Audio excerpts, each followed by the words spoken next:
It's a 2-2 series, despite the fact that the Stars have led for basically a minute in 4 games. With that in mind, off the face-off, Wyatt Johnston, from what appears to be an impossible angle. You see that Nathan MacKinnon here gets turned around for just a brief second. That's the fastest goal from the start of the game in Stars franchise playoff history, 9 seconds. It's now 2-0, and Roope Hintz, Mikko Rantanen against his former squad. And the Stars' top players are playing their very best. Speaking of top players, MacKinnon here does a remarkable job keeping the defender at bay, buries this, and the Avs are now within 1. It's 3-2. On the power play with just over 3 to go, Rantanen, Matt Duchene, I should say, finds Johnston. A little tic-tac-toe. And then, a minute later, it's Alexander Petrovic. And a beautiful mitts there from Mason Marchment there. And it's a 5-2 lead. They tack on another, and the Stars roll, and history is squarely on their side. They are 16-1 in their history in a series where they've led 3-2. That's better than 94%. They dropped just one of those. It was a second rounder against the Blues in 2019. They've won each of the last 6 times, although half of them did require a Game 7. PK Subban is standing by. PK, I need to know just off the top, do they make that in a 2XL big and tall? I'm sure you could get it, but this is just a large, so this one's not all right, not Stanford Steve and I were asking. You look spectacular. Speaking of spectacular, the Stars, in a series where they've largely played from behind but have battled, they jump out to that lead, and when you get a lead 9 seconds in a critical Game 5, how much does that kind of move the needle? Oh, it moves it big time. First of all, Colorado wasn't ready to play. Mackenzie Blackwood letting in that goal from the corner, inexcusable. But after that, even you would expect some pushback. I just didn't see Colorado find their A game. And both teams need their A games to win in this series. Both teams are really, really good. Both teams have depth. Dallas, to me, looks like the more connected team right now. I think they're really rallying around the fact that they're without their best defenseman. They're out with without their top goal scorer. They've rallied around that. They're playing for each other. They're playing with energy. They're on the puck. They don't look a step behind. If anything, Colorado looks slow, and they made trades to make this team faster. They bring in Natchez. They bring in some other pieces that should make them a speedier team, but they're not connected right now. They seem one step behind. But make no doubt about it, this series, I believe, is going to go 7. Big game for Colorado going back home. It is interesting, PK. This Dallas team, you mentioned the significant players they're without, and they ended the season as badly as they could. Couldn't win a game, right? But here they are now, a game away from advancing, and if they kick the can down the road long enough, maybe they're going to get some of these talented players back. Are you surprised that Colorado finds itself in the spot it is, going home, having to win to force a 7th game, just given the amount of talent that's in that room? No, and they shouldn't be surprised either. That's a hell of a hockey team over there in Dallas. And listen, we thought that this series would be more lopsided than missing Heiskanen and missing Robertson, but it hasn't been. Rantanen stepped up. The Dallas Stars have just played really, really well. And I think that as a group, Pete DeBoer has done a fantastic job of keeping these guys focused. I think Colorado has had tremendous depth. This team, you can see, there's a lot of new pieces on this team. Ryan Lindgren, some different pieces, and maybe that has to do with it. But to me right now, it's the intangibles. On their power play, things that we see Colorado do really, really great. Like their power play, they're a step behind. Even Cale Makar, best defenseman in the world, didn't look himself today. So I think a quick regroup for them, but give Dallas all the credit in the world. We see them depth. We see new heroes stepping up every night. Colin Blackwell scoring big goals for them. This is a really fun team to watch right now, and they're playing for each other. I'm not surprised by their success. If you don't mind hanging out there with the crease for just a moment, I'm going to pivot to this Lightning-Panthers game. We'll get back to you, okay? All right. Thanks, man. Thanks, Scott. Oh my goodness. Duty hit on Barkov. The only players we hit are the ones that have pucks. Oh, and Gensel just got wasted in the neutral zone.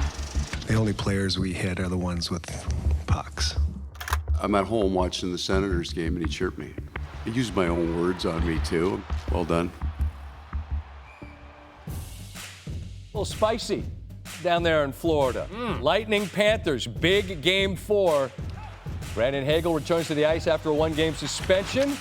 Matthew Tkachuk and the Panthers are ready. Lightning trailing 1-0. Here's the moment of the game. Hagel, blasted by Aaron Ekblad, gets up and heads to the locker room. You see Ekblad loads up the forearm. No penalty assessed. Coop goes absolutely bananas on the bench. Hagel would not return to the game. Under 8 minutes in the second. Michael Chaffee on the rebound.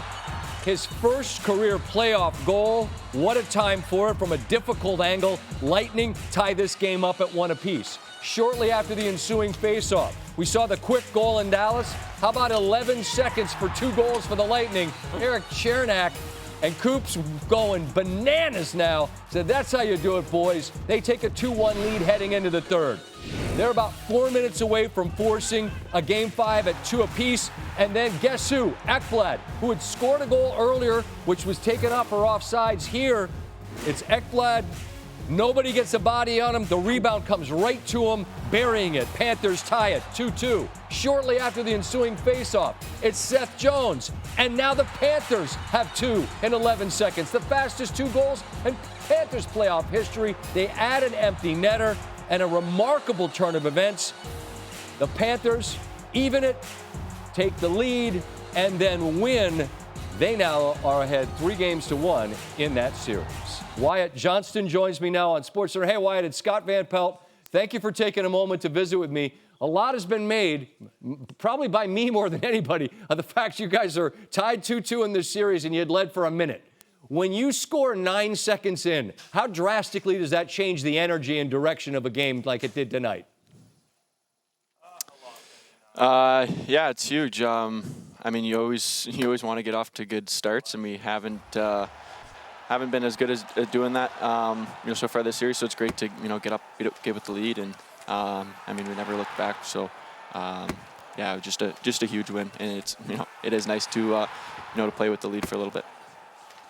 As we showed on the highlight, you guys score the first 3, but then McKinnon buries one, and it's a 3-2 game, but then you all respond, and that was a story of this night. Goals scored quickly. You guys get one on the power play and another one right behind it. Going into the room with a big lead, what was the message and the energy that you guys are bringing out for that final 20 minutes with a chance to go up 3-2? I mean, it's exciting. Just, I mean, the message is just kind of stick with it. They're obviously a great team, and they can make you pay if you take your foot off the pedal. So I think just, the mindset was just, keep playing our game, keep doing what, makes us successful. And, yeah, I mean, super exciting going into the third period with the lead, with the chance to go up 3-2 in the series. So it's, it's awesome that we were able to get it done. I'm going to close with this thought. We all know that you guys are down some significant contributors to this squad. But if you guys can keep winning games, if it goes 7 here, if you get to the next round, I mean, there's every chance that you could add really important bodies. So how far do you guys think you have to go, potentially, Wyatt, to get some of these really important guys back to the room? Yeah, I mean, I'm not too sure. I mean, we want to get those guys back as soon as possible. They're, unbelievable players. And, yeah, I mean, the only thing that we can really focus on is just doing our best to keep winning games. Keep playing the way we can play. I think the great thing about us is we have such a deep team, and we have so many guys who can make plays and fill in and pitch in when we have guys out of the lineup. So just the mindset, just keep playing, keep trying to advance, winning games, and just give ourselves a chance so we can get some guys back. I think we all understand, Wyatt, that yours is a sport where resolve is in the DNA of the every single team. But what you guys are showing here against a great club in Colorado, up 3-2, is really impressive. Appreciate the time. Congrats on a great evening tonight. Thank you.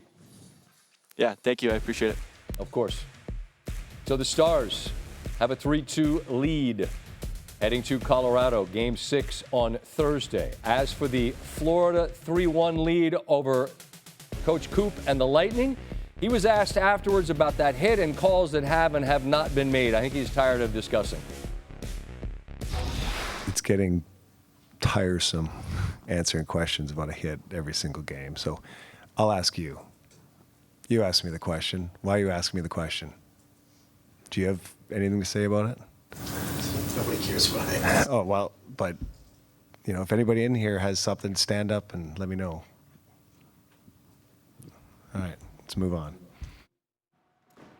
PK Subban joins us again here, and Tampa Bay moves on down 3-1. Ekblad scores the equalizer in a game where he delivered that hit to Hagel. What's your reaction to that hit? What should have been called in that moment?